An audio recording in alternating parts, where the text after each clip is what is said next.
Layron with the Fantasy Grounds Academy. Today I'm going to go over some tips and tricks for players. Quite often we do a lot of videos for GMs and people that want to create content. Thought it'd be good to revisit the player aspect of things. I have two instances of Fantasy Grounds open. One is visible, this is the player side, and then I have the DM side underneath it. So without further ado, we're going to first talk about connectivity and some considerations that you may want to look at before you actually start playing. So one of them is to test your connection. When you first install the Fantasy Grounds application and you have it installing, if you don't see the pop-up that allows for your firewall, that could be problematic down the road. So I don't know what it's like for a Mac or a Linux user, but when you first install Fantasy Grounds, there's a little message that pops up that asks you if you want to allow Fantasy Grounds to communicate between back and forth to upload and download. So that way, when you're playing, it can handle the data. So if that's not the case, you might find later that when you try to connect to a table, you're not able to see the map, or you're not even able to move your token, or you're not able to connect at all. So if you're the only one having that issue, it's likely your firewall blocking the application. It could also be permissions on your hard drive, and also it could be an antivirus preventing the data from going up and back and forth. So those are the things you want to check if you can't connect. If it's the GM having the problem, then there's a whole nother set of things that he has to do. So just keep that in mind. The next thing is when you're actually going to connect, you're going to click on this join campaign. You'll get this screen where you'll have a picture of the lobby and then your history if you have any previous connections. So what you want to do here is, if your game master gives you their name, you can type that in. So I'm going to type in Layron and see if I can find myself. And no, because I'm not connected to the cloud. My version of Fantasy Grounds for the game master is actually connected to myself. So I won't appear on this cloud. Or if you know the GM's name, you can also join by just typing in the name over here to the right. In this particular instance, though, as the game master, and if I'm connecting locally to myself, all I have to do down here on the bottom right is type in localhost. It's one word, no spaces, and it's on port 1802 by default, and then hit start. And right now, right away, it says, okay, this has a password, please supply it. So your GM should have given you a password. So I'm going to type in the password and click on retry. And if you see this acquiring file list, that's a good sign. It means that it's pulling in the data from the host and that it's updating what content he has in his library, all that sort of thing. So hopefully your GM already has their table up before you do this, because if you try to connect prematurely, it might kick you out.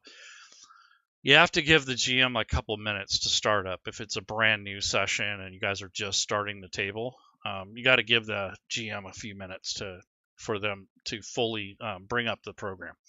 So while this is loading, we're going to go over some things to help you with Fantasy Grounds as a player. Most of this stuff is good for players, but also for GMs.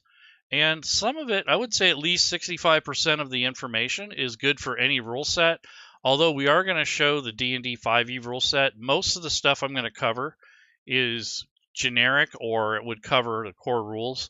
There will be a few things that are D&D specific. I don't remember which, but nonetheless, most of the stuff that is going to be displayed here will be universal to all rule sets. So the first thing we covered is connectivity, and you know how you're going to basically connect to your GM screen. So what you're going to come up against when you first connect is that you're going to have the ability to select a character if there's any to select, and then you have this campaign setup. So what I'd advise you do before you select the characters is just go through here, and you can click on the show on load where this won't come up anymore if you don't want it to come up the next time.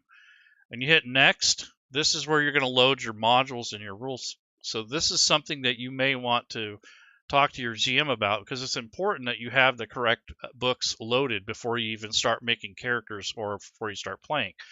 So I would suggest you go to either modules or you click on core rules. So I'm going to click on modules, and the GM told me that the only thing I need is the player's handbook. So I'm just going to type in players, and it has a apostrophe in it, so be careful with that. That's the only one that does that. So if you type in players and you don't see it up here, then it's likely it's not shared, but you see this, I can load this. I believe it's already shared to the players, so I'll go ahead and click load. And that's it. That's all I need. You might get the Sword Coast Adventures Guide or Xanathar's or one of the other character creation books, but for the most part, the player's handbook or the core book of your rule set is generally what you want to load. The GM, it's up to them to share their library with you, so it just depends on their setup too.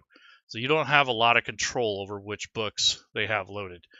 So once you've done that, then you hit next, and then you can go into your options for the settings if you want, if there's any settings that you need to change. We're not going to go through settings. That's a whole bunch of rule set specific things, and it's not for this particular tutorial. And go ahead and hit finish. So once you do that, you can either start by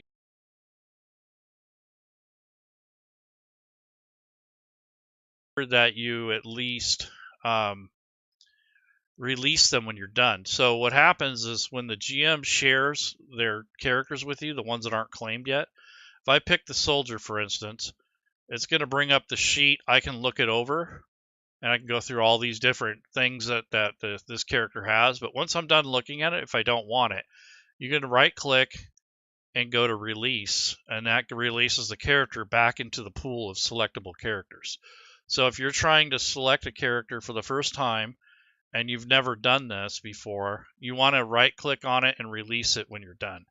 And it's important so the other players can see. If not, you can actually claim every single character. And that can be very annoying. So this says owned right now, so I can right-click on it if I was the GM, and I can free that up for another player if need be. But this owned means that someone else has claimed it. So on the GM side, I have to go in and clear that. So if I pop over to the GM side over here, and then I go to the player view, and then go to here, it says it's owned by Laren, which is who I connected to myself. So I can go ahead and clear the owner. So that's if you have someone who's gone and accidentally claimed everything and they forgot to release them. The GM has to clean that up. So, and it still says owned on this side, but if you actually close the character selection window and open it back up, that'll clear that. So that's how you get through that. So I think I want to play the folk hero for this game. So we'll just pretend that I've already selected everything. So I'm going to go ahead and select my character. And then I'll go into the library over here on the right, and I'll take a look at the books that I have. So if I go to modules, see, only book I have is the player side of the actual player's handbook. And then that's so I can look up spells, or if I need to level up, I can do that sort of thing. So it's just kind of a heads up on what to expect. So the next step in this is actually connecting. Let's see. Now we already did that. Now we're going to set up the virtual play space in your library content selection. So we already did the library. So now we're going to do the play space. So that's this entire desktop. So if you see this little dice tower on the right-hand side, on the bottom right, you can right-click, unlock it, left-click and hold, and drag the dice tower over closer to the dice. So when your GM wants you to roll a die in the dice tower, if they use that, you can just simply left-click, drag and drop, and you see it rolls hidden. You won't see the actual result. The GM sees that on their side, but you do roll hidden in there, and you know you rolled a 20 sided in the tower, but that's all you're going to see as a player. Now for kind of getting the tabletop set up, so I'm going to right click on this chat window and unlock the position, and then I'm just going to drag this over and kind of shrink this down because I don't need a huge chat window, just basically enough to get me by. And then over on the far right, there's a combat tracker, which are these two swords. So you want to go ahead and open that up. And as you can see, there's already players on here. The GM has already put on different characters and stuff on this actual combat tracker. So my token is, or my player is this folk hero. So if I hit pass turn, it doesn't do anything because it's not my turn yet. So the GM actually has to advance the turn so that you can take over for your turn. So I'm going to do that. I'm going to go back to the GM side, and what I'm going to do is open up this character combat tracker, and I'm going to hit this down arrow past turn. So that's so that and you see the rest of these aren't visible because they're not. So now it is that player's turn, which is the player I selected on the other side. So now I'm going to go back to here, and now it's actually my turn. So you can see I have this kind of laid out a certain way, and that's important when you're playing so that you're not having everything get covered up and that sort of thing. The other thing is I'm going to double click on my portrait. That'll bring up my character sheet if I lose it. And then I'm going to just kind of drag this down and put it over here on the right hand side of the combat tracker. And the reason I'm doing that is so that it's easier for me to drag and drop any of my features and stuff onto the combat tracker. So like, like you're fighting and you want to use your great sword, or maybe you have some arrows that you want to shoot. So you can actually drag and drop this onto the bad guys from the character sheet. So that's how you make an attack roll. And it'll tell you in the chat if you missed or hit. And then also it'd be the same thing for the longsword. So that makes it easier to drag and drop onto the party sheet or the combat tracker. So this one was a hit, and then I would drag the damage should that succeed. So I'm not going to do that now, but I just wanted you to know. So that's kind of why I put that there. That's why I'm showing you this. So we're going to do the play space for the best, experience. So on the GM side, when the game master actually shares their screen with you, they're going to share or push a map to you. So I'm going to go into the image of the campaign, and I'm going to go down to images. Now remember, this is the GM side, and then there is a probably some maps in here. So I want to just type a search for maps, because I'm going to, okay, here we go. Hand-drawn map. Here's a map from the, let's try to find something better than that.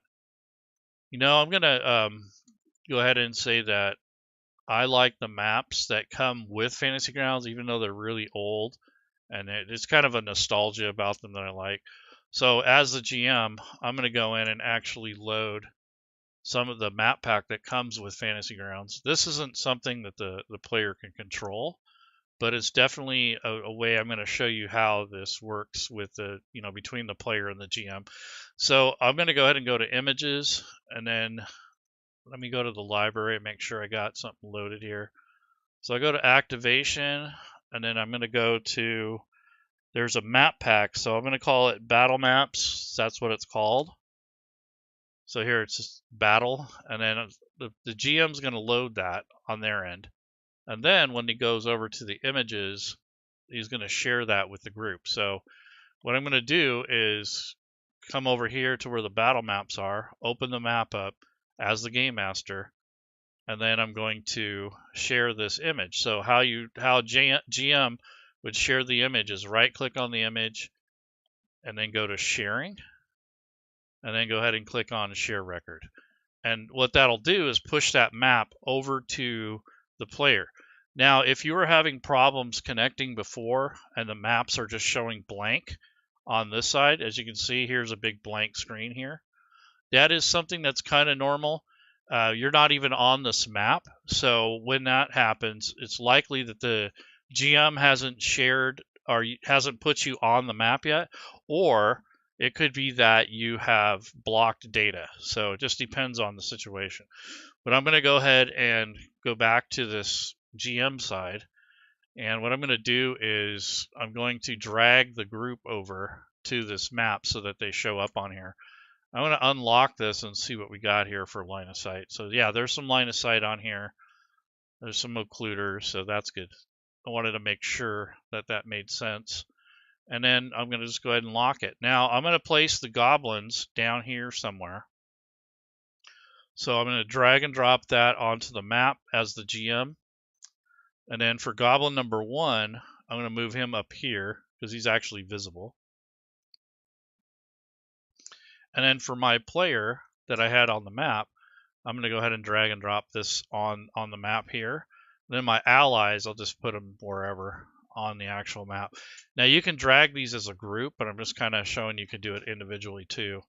And this is for the GM side of things, so this might help GMs. Okay, so that's that. Now I'm going to switch over to the player side, and you can see I can see my little token there, but I can't see anything else. And what this is generally is when you actually when you start running the game and once you get used to it, when I claim my token and I don't have a light source, this is what I see. Absolutely nothing. The cavern and all that other stuff is not lit up. It's all dark. They can probably see me if they have dark vision, but I can't see anybody else. So if you have a torch in your inventory, let's see if this one does. Yeah, so she does have a torch. She's got 10 of them. So what I'm going to do is come up to the effects up here.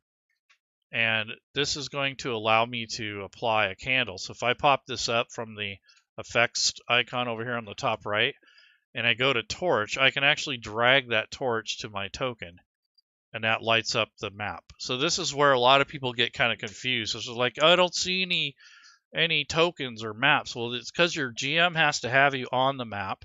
The link between your character and the token and the map and the combat tracker is important.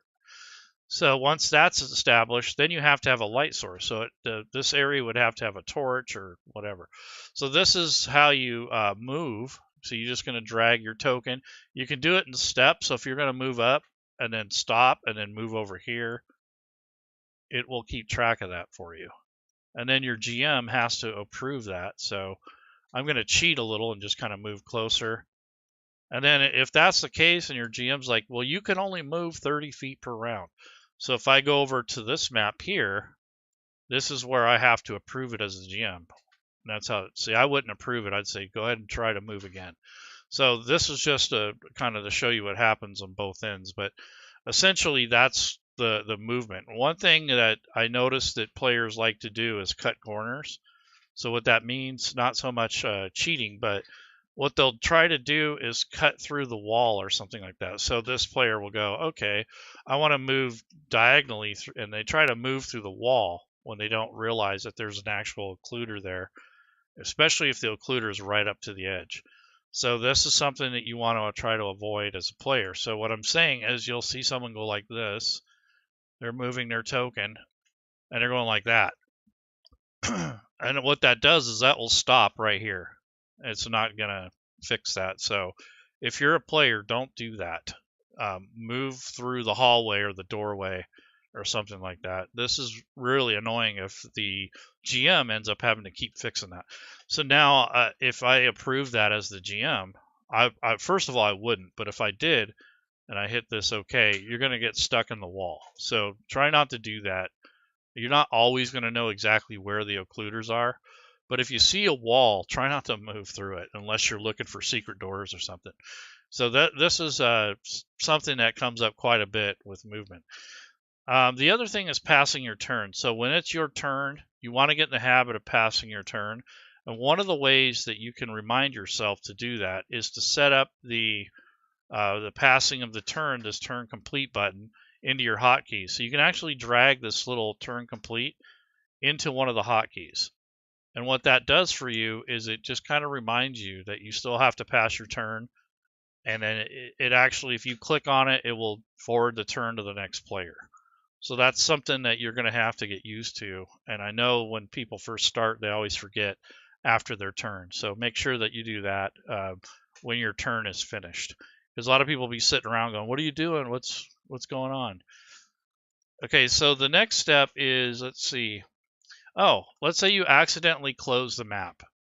Okay, so technically, if you're the player, what I would like you to do is have your screen laid out something like this, and then kind of have the map centered so that you can access it, nothing's covering it, and you're comfortable with where it's sitting. And you can right click and go to zoom to fit to kind of recenter the map.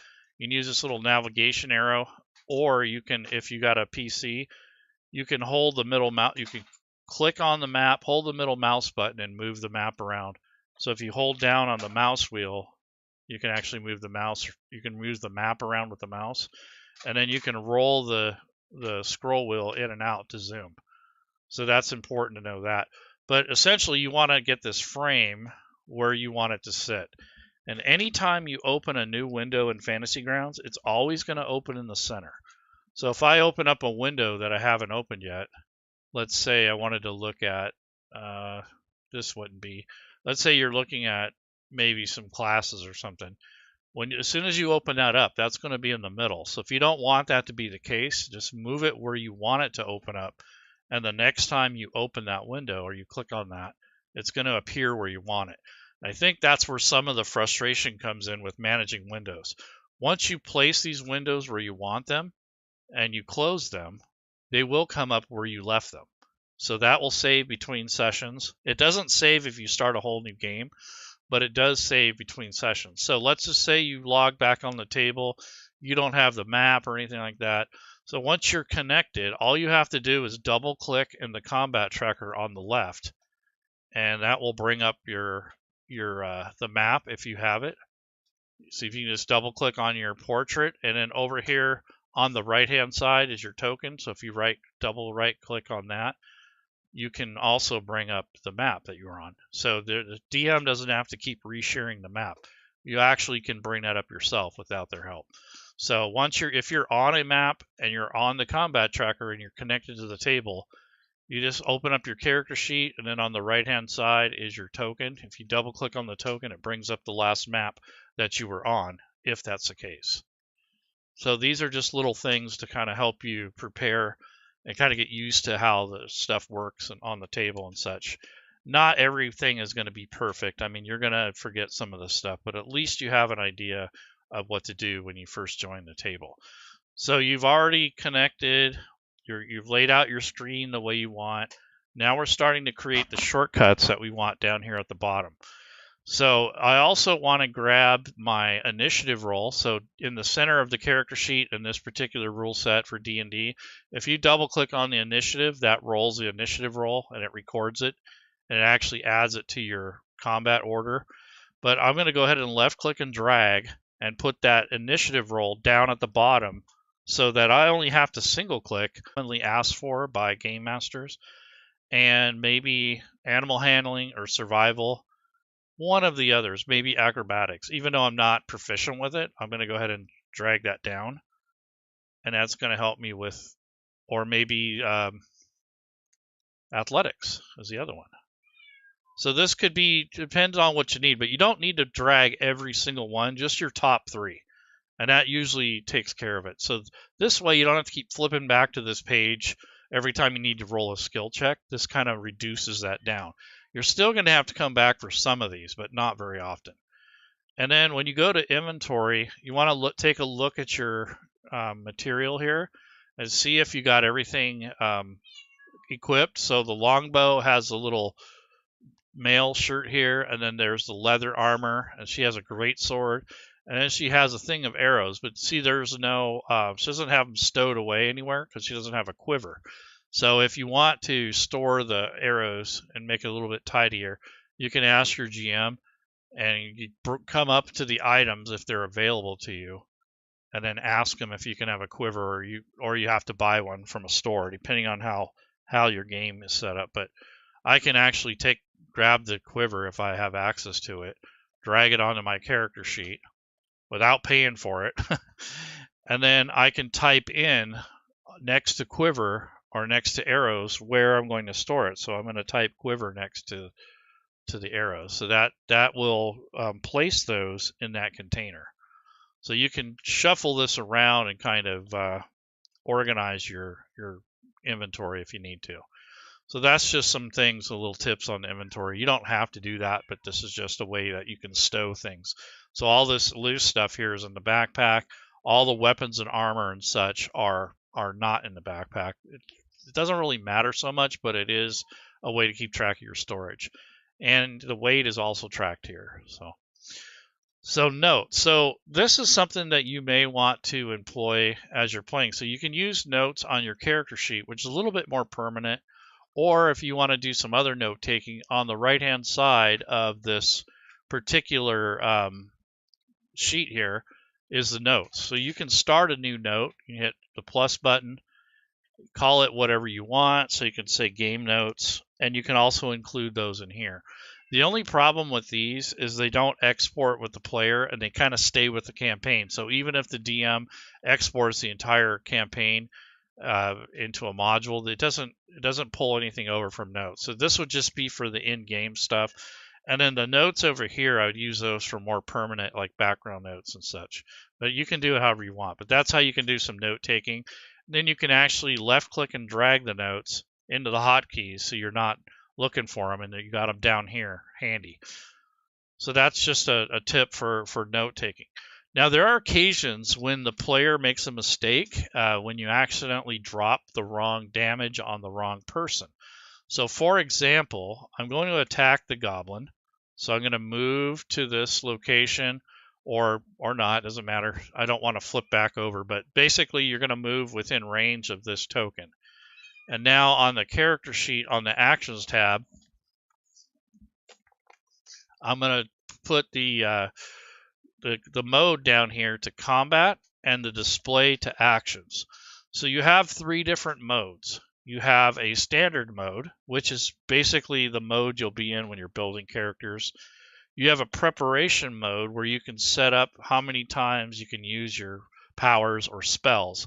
So in this case, I have second wind, and it will reset on a rest, which is right. And then you have your combat and actions, where this is where you want to be when you're playing. So down below here in this mode, you switch this around only when you need to, but 90% of the time you're going to be in combat and actions. And this will show the buttons if there are any, and your attacks are up here.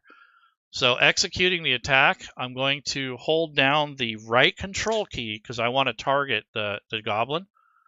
So I have my token selected, and I'm going to hold down the right control key and click on the goblin. And what happens is up here in the combat tracker, you'll see targets goblin.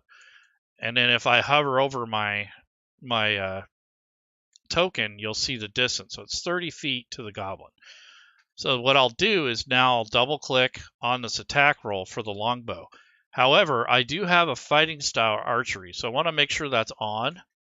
This is a passive ability. If you have coding and automation on your sheet, you want to make sure those are enabled when you start playing. That way you gain the advantage of that. So this +2 attack on ranged weapons is part of her fighting style, so she gets a +2 on attack rolls. So you want to make sure that any of your racial abilities or the passive abilities that stay with you the whole game, those are turned on, so that way you don't miss out on the benefits. And then the actual attack roll, I can just double click on here, or you can drag it over to either the combat tracker or the token on the map. But since I have that goblin already targeted, I can just double click on the attack roll. It rolled a 14, that's a hit, so I had a total of 21 with my bonuses. And then it checks off the arrow because I used it. And for recovery, your GM has to determine, it's usually you can get up to half, rounded down or rounded up, for your ammo. I'm really picky about that, so I kind of make them look for it. But anyways, I will now roll damage. So if I accidentally drag this damage, let's say I do it to one of my players, I go, oops. Yeah, so that isn't quite what I wanted. So this cleric soldier is dying now. Oops, sorry. So if you want to fix that, if you dragged it over to the wrong, or you targeted the wrong thing, or you maybe even hit yourself, you can actually fix that. And one of the ways is that if you accidentally drop your damage roll on an ally, yourself, or the wrong enemy, you can actually fix that. So what you do is in the combat tracker, you right click, and you should be able to reverse it. So if you right click on the number itself, the last roll that you did, and you click this plus or minus, it will turn that into a negative number, in which this case you can drag this to the guy that you accidentally hit. And what that does is it basically heals him. And now he's prone, so the GM will have to remove the prone effect. But essentially, that's how you reverse. So if you accidentally do something like that, like, for damage, you right click on it, go to the plus or minus, and then that will turn it into a negative number. And then you drag that value onto whatever token or whatever it is that you accidentally damaged. So you can undo it yourself. You just have to know how. So again, you just right click on the damage and you click this positive or negative. It changes the status or the number, and then you drag that over to whatever token or combat tracker entry that you made the mistake with. So that's so that if you have to fix the damage or you applied it to the wrong thing, you have a way to do that. Audio dropped. Yeah, sorry about that. I don't know what happened. It could be, I don't know if it was on my end or anything like that, but essentially there's not much I can do about it at this time. Okay, so it could also be bandwidth. So the next thing I'm going to be doing is, let's see, get my notes up here. Okay, so the automation and such that you have for your items like these here, it really depends on the rule set. It's very rule set specific. So it could be that you have individuals that are having kind of a new experience, and they don't want to, the GM doesn't want to overwhelm them with a bunch of stuff. But when you get into the game and you actually start learning the ropes and getting familiar with the rule set, that stuff will come with time. So don't be in a big hurry to do that. But in this case, the second wind, so if I had some wounds here, let's say the goblin hit me. So the goblin hit me for some damage. So I'm going to put like 6 wounds here. As the GM, I can switch over and change. I can make it to where the goblin damages her. So I'll bring up his stat block, and I'm going to drag and drop the damage onto her. And we'll say she took 4 points of damage plus whatever the bonus was, so 6. So when I switch back to the player, now I have 6 wounds. So I can, on my sheet, I have an ability, or in this case, you'd call it some automation for the powers. So let me go back to the player side, and you can see the 6 damage here. So what I'm going to do here is going to take the second wind option, if it's available, if you have your turn, drag and drop that over to myself, which is going to heal that 6 there. And then I'll check this little bubble, and that removes it from my list here because I've used it for the day. But when the GM actually rests the party, or you guys can take a break, you can do that. You can have that restored, and then I still have my hit die recovery. So if I still had damage, I could use that on a short rest. So it just depends on the rule set. I don't want to spend a lot of time on that, but that's just something you'll need.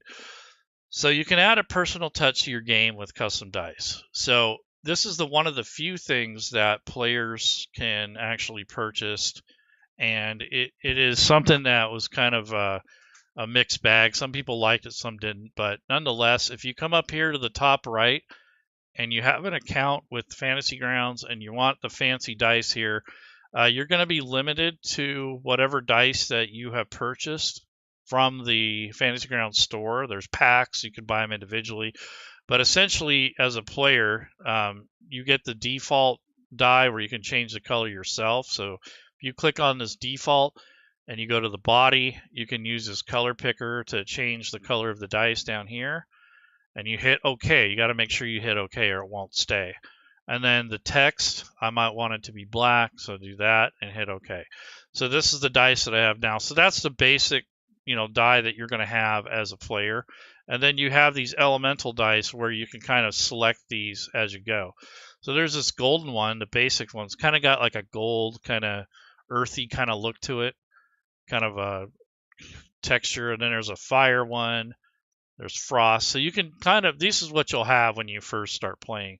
But if you go and buy more, you'll get this metallic set, there's the aura set, magical set, there's the ring of elements, so you can click on that and basically have some pretty cool animations. So those are actually for players to buy. The GM can buy them for you if they're nice, but it'd be nice if you bought the GM some dice, but you can't really use these unless you buy them yourself. So you can still see them if the GM is rolling, but you won't have the access to this fancy animation. So here's the Wizard Rot ones. I like these. These are pretty neat. So there's some defaults. There's some you can change the colors, some you can't. So here's the green die that we had, and you can invert them. So, and this one's customizable. So if it has a little palette next to it, that means that the dice you're able to change the colors around. So that's what the little palette means over here. So you can actually change this one. So this is green and black again, kind of a metallic color. So I like the way that looks actually. It's a little dark, but it's pretty cool. So anyways, the dice are something as a player that you can buy packs for to customize them. You can change the color and that sort of thing. Speaking of colors, if you come into the options area and you'll notice user color. So if you click on that, that's going to be the color of your token lines and stuff. So when you need to draw shapes, it's going to show in black by default. But if you come in here, let's say you change it to yellow, it's going to change this and update the color. So now your user color is actually yellow. So what, other than this token thing, the significance of this is when you right click and go to pointers, you can draw shapes for spells. So let's just say you had an area of effect. So I'm going to left click, draw a circle out. So that changes this to yellow. So if you go back to user color and you want to switch it to something else, you can do that. But you want to try to be different than your player. So your fellow game master and your player. So usually when I'm playing the GM, I just have white or black and I let everyone else pick a nice color. So it just depends on what your needs are. But that's how you switch your user color. It used to be attached to your dice, but now that you have custom dice, it can't be attached anymore. So Cordis, hopefully the audio is fixed. I don't know if it's still out or not, but it could have been on your end too, so who knows. Okay, so the next step here is, let's see. So those are some things. Like I said, the dice tower, you can drag and drop skills from there. So let's say your GM asks you to do a perception check. So what I can do here is take this perception ability from my shortcuts, drag and drop it into the dice tower, and it will roll it hidden. So the GM will see the result, but nonetheless, that's how you do a dice roll from there. If you're asked to roll initiative, again, you can click on this link down here. This is a shortcut that we made. I rolled a 1, wonderful. And then, like I said, you have your skills kind of shortcut down here, your top 3 or top 2. And then you can go through and organize your inventory if you want. And then your actions tabs, we're going to spend most of your time. So you, like I said, you can share notes with your friends. Like you can actually, the GM can make this public so that the notes can be showed to your friends. You can also whisper. So if you want to talk to somebody behind the scenes through Fantasy Grounds, you can right click on their portrait and then you can actually toggle AFK, or if you click on someone else's picture and right click, you can actually send them a whisper. There's also a chat command. I don't remember if it's /whisper and then the name of the character that you're trying to whisper to. I don't remember, but I haven't used that in such a long time. But there are right click commands that you can use to a point as a player. Whisper is one of them. And let's see, what else do we got? Finding games. So this is another issue that you're going to face when you're using Fantasy Grounds. So there are places to find games. It's just not as intuitive, and it's also kind of a luck thing. So I'm going to go to the Fantasy Grounds website and just kind of show you a couple places you can look for games. So other than being invited to a personal game, you can go to Fantasy Grounds and go to their looking for games section. So if you go to the main website and you're logged in, you go to the forums, and then down in the forums there are find a game. So you have Fantasy Grounds game days. So this is a sponsored game day thing, which I advise that you join that because it does have games every week. Even if it's not a game that you would normally play, just give it a shot just so you can try Fantasy Grounds out and kind of get a feel for it, and then look for a real game. For looking for players or groups, you have this section here. People list games all the time, but they fill up really quick. So you got to kind of be watching this thread. To subscribe to the thread would be a good idea. So for the forum tools, you can actually subscribe to this forum, and that will give you an email whenever something is updated. So that gives you kind of a jump on others. So when you're trying to look for a game.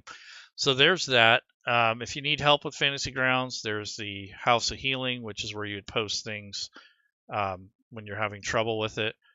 The other thing is, let's see, what was the other thing? The Discord. So if you are on Discord, which is where most of us are operating from, you want to check out the announcements and the game days in the official Fantasy Grounds Discord server. So when you need to go to the official Discord, and if you come down and you go to this Fantasy Grounds one, you look up here, this is happening now, and what'll happen is it'll take you to Warhorn, which is where they organize the games. So then you have to have an account with Warhorn, and then this will list all the different games that are available to join. And it'll let you know if they're full, so this one's obviously full. But if I log into my account here, I might be able to join up with something. So I won't do it now live, but I will eventually. I have a game listed here actually. So if I come back to the Discord and click on this event details, this will take me right to the link to sign up for games. So yeah, here's all this. So you can use a filter. So English, I want D&D, and then there is no D&D games, so let's try. So this Pathfinder 2, this is kind of a D&D type thing, but that's full. There's a Savage Worlds, MacD's Dark Sun Savage Worlds, so that's full. So you can see these games fill up really fast. So regardless of where you go, which platform you use, or how many times you search around, it's going to be tough to find games. The tip that I can give you is that you start hanging around the forums and the Discords and start chatting with people and getting to know the community. And eventually you start learning who's actually running games and makes that public. Because there's a lot of games being played, but they're private. They're already filled. There's no advertising going on. So that's something that as a player you're going to have to struggle with in the beginning. But to be honest, if you just keep jumping around on websites and then you keep going to different Discords, you might find something there, but it's really better just to stay put and kind of stick with a couple resources and then branch out from there, because you might miss out on stuff because you're so busy and so hyper focused on finding a game that you're missing games from that sprout out behind you. So when I first started, I was looking for games. I couldn't find anything. I had to make my own game. So that's why we're doing the Fantasy Grounds Academy, so that people have the opportunity to learn and to play. So we got a Star Trek thing going on right now that kind of helps you learn Star Trek. And then there's a place where you can ask questions about the games and that sort of thing. So that's just a way that you can kind of step up your game a little. Hopefully some of these tips are helpful, like the connectivity, troubleshooting, that sort of thing, because that could be really frustrating. And just remember that window's always open in the center in the beginning. So if you open up this NPC window, it's always going to be in the middle. So once you move that, and when you close it, you open this back up, it's going to open where you left it. So once you realize that, this Windows management thing isn't as bad. A lot of people say, oh, it's so frustrating, and I got all these windows open. Well, if you actually lay your screen out a certain way every time, and then you place things where you want them to be, it's really simple. It's when you start fighting the interface and such is when it becomes a hassle. So if you just kind of have your windows situated where you want them, after a while, it gets pretty easy. So this is just a kind of a tips thing. Wanted to let you know that we are planning to do a Founders Day, which is coming up. It's a weekend. It is a little ways away. It's at the end of July. It's the 28th through the 30th. And that we'll be hosting a lot of games, and we're going to have speakers and guests and that sort of thing. It's kind of a celebration of your community, the community that we're building together. Initially, it was, Founders Day. I mean, this is the founders of the Fantasy Grounds Academy. Now, it's really, honestly, more about all of us together as a community.